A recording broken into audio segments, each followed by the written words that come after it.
Assalomu alaykum va rahmatullohi va barakatuh. Sog'liginglar yaxshimi? Men blogerman desa voyaptini. Shu rasmga olisham blogerman deb o'zimni obro' qilmasa derdim. To'g'risi eshitib qolgan joylarimda. Voy rostdan qiyin ekan qizlar. Bu 4-mi, 5-mi olishim. Birisida sora kirib qoldi, ikkinchisida bittasi nima tog'orani irg'itib yubordi. Xullas shikropda bo'lib, endi bu bilmayman nechinchi olishim. Xullas sizlarga mana shu tugmani ko'rsatib qo'yish dardida shuncha video olyapman. O'zi menga kerakmi bilmadim, lekin menda buni so'ragan qizlar bor edi oldin. O'sha so'ragan paytda ko'rsata olmagandim, ko'rsatish niyatim ham yo'q edi. Unda achchig'im keldi, lekin hozir nimagadir erib ketdim, ko'rsatgim kelyapti. Xullas qizlar, mana shu tugma. Buni biladiganlar ko'p. Bilmaydigan qizlar uchun yana bitta nima deydi ko'rsatma. Xullas mana shu holatga keldirish uchun mana shunaqa kasovoy stilda materialda kirib olasiz. 3 santimetrlik kenglikda olganman, ichiga flizering yopishtirganman. Shunda qattiq mashinada strogi bo'lib turadi. Ya'ni mana ko'rsangiz, mana buralib ketmaydi-da, shunday chiroyli tekis bo'lib chiqib beradi. Kasovoy stilda kirib olganingizni dazmolni qilib olasiz, albatta dazmol bosing.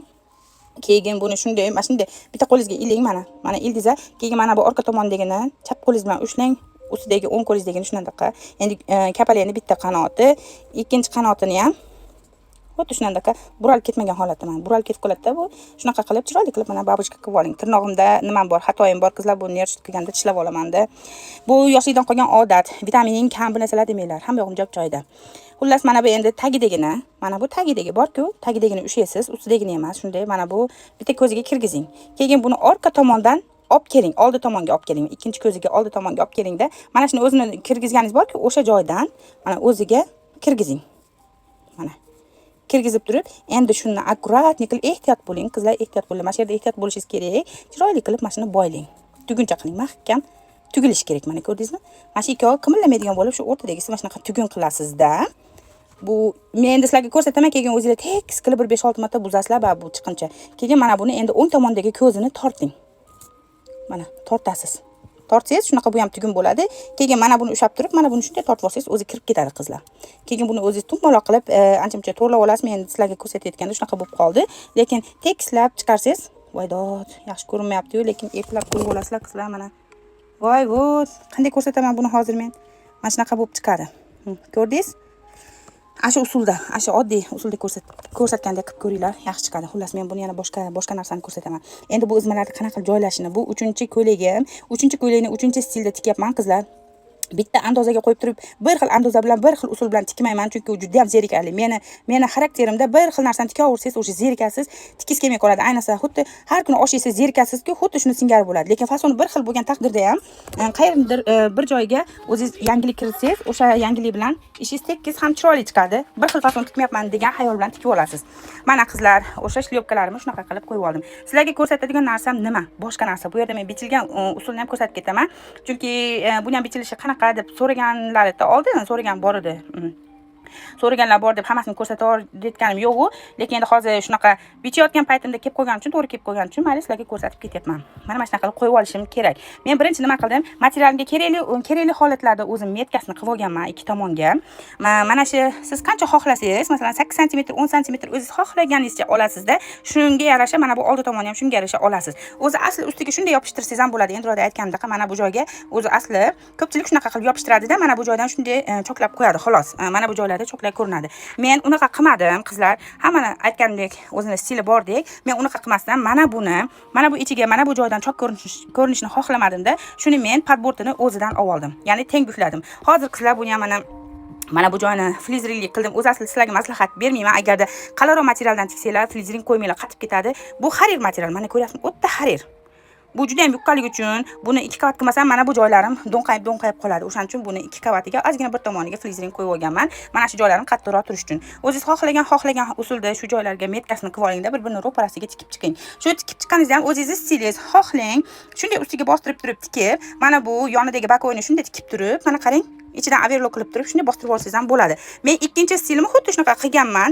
Endi bunaqa tikkaningizda mana bu ichidagi chokka overlock qilasiz-ku, overlock bilan ko'rinadi, faqat mana bu joyingiz akkuratni bo'lib turadi. Mana bu joylarda choklari ko'rinmaydi. Shunisi ham zo'r.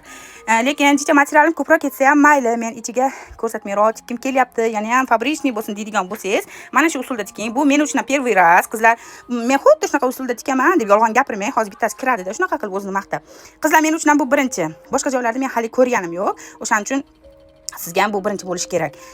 Mana shunaqa padborti bilan olingda, mana bu yon bakovoyni mana shu padbortni orasiga tiqib oling. Ko'rinmas chok qilib. Shunda mana bu ichingizdagi ham bor-ku, ichidagi chok ham ko'rinmaydi, ustidagi ham ko'rinmaydi. Ishi shunaqa zo'r chiqadi. Agar klientingiz bo'lsa, mazza qilib kiyadi, sizni ham ancha hali nima deydi, ishingiz tekizligiga xursand bo'lib, sizga rozilik bildiradi deb o'ylayman. Endi qaranglar, men sizlarga hozir nima yangilik topdim. Mana shu yangilikni topdim. O'tgan safar bichayotganimda men garlavina, yelka hamma yo'qni o'yib olib tayyor qilib olgandim. Rosa tikishga qiynaldim. Mana bu materialim bor-ku, siljur, qimillor, u yerga qishagan, bu yerga qishagan rosa qiynalgandim. Sizlarga tayyor praktika qizlar, bu sizlarga tayyor nima deydi, o'lchov bo'lib chiqyapti. Mana shunaqa usulda tikinglar. Mana shunaqa usulda. Bu men uchun birinchi, lekin sizlar uchun bu praktikadan o'tgan, tajribadan o'tgan tayyor andoza. Shunaqa qilib yelkasini tayyorni olinglar. Mana buni faqat 2 qavat olasizlar. Masalan 10 sm bo'lsa, undan keyin necha olasizlar? Yelkalarga qo'shimchasini 15 qilib olinglar. 25 qilib olasizlarmi? Men sal qo'rqaman. Choklarga ko'proq kirganda mana bu joydan kichkina bo'lib qolmasin deb sal ko'proq olganman. 20 sm qo'shimcha olganman. Mana bu 10 sm. Hammasi bo'lib 30 bo'ldi. Ko'kragiga ham, ko'kragini o'zi asli 25 olishim kerak edi. Men hozir mana bu joyni 20 olgandan keyin mana bu joyga 25-30 qilib olaverganman 27 gacha. Chunki salgina qiyib olsam, nima deydi, xato bo'lmaydi. Agar kichkina qolsa shuncha ishim brak bo'ladi. O'shaning uchun deycha 5 sm ga nima deydi, qiynalmasdan ko'proq qo'shib yuboringlar. Keyin buni hozir menimcha videomga sig'maydi-da, og'zaga aytib ketaman. Mana shuni ikkovini tikib olganinglardan keyin borku, hamma yo'lni gatov qilib olganinglardan keyin buni ham yana bitta tomoni bor. Bu tomonni ham ulab olib turib, ikkovini teng ustma-ustiga qo'yib turib, keyin garlavina oling, yelka oling, qo'ltiq oling, etagini shunday kasavoy qilib bichib yuboring. Tushundingiz? Shunda keyin qiynalmasdan aynan o'zi bo'lib chiqar ekan. Bu meni 3-stilim. Mana shu fasonda tikishim 3-chisi bo'lsa ham, men 3 xil usulda tikyapman. Mana shu usulim, oxirgi usulim juda ham o'zimga yoqyapti.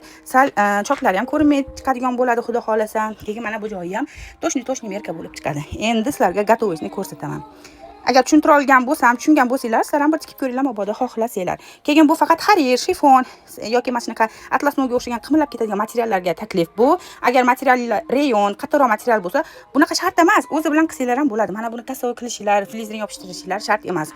Aytmoqchi, flizerinni to'g'ri kelgan flizerinni yopishtirmang, faqat silk bo'lsin. U degani kraxmalga o'xshagan, qo'yganingiz ham даже bilinmaydigan oddiy qattirib qo'yadi. U hali qo'pol bo'lib ketadigan flizering emas. Mayli qizlar, yana gaplashamiz. Gatovoysini inshaalloh qo'yib qolaman. Qarab tursanglar, qanaqa chiqqanini ham ko'rasizlar.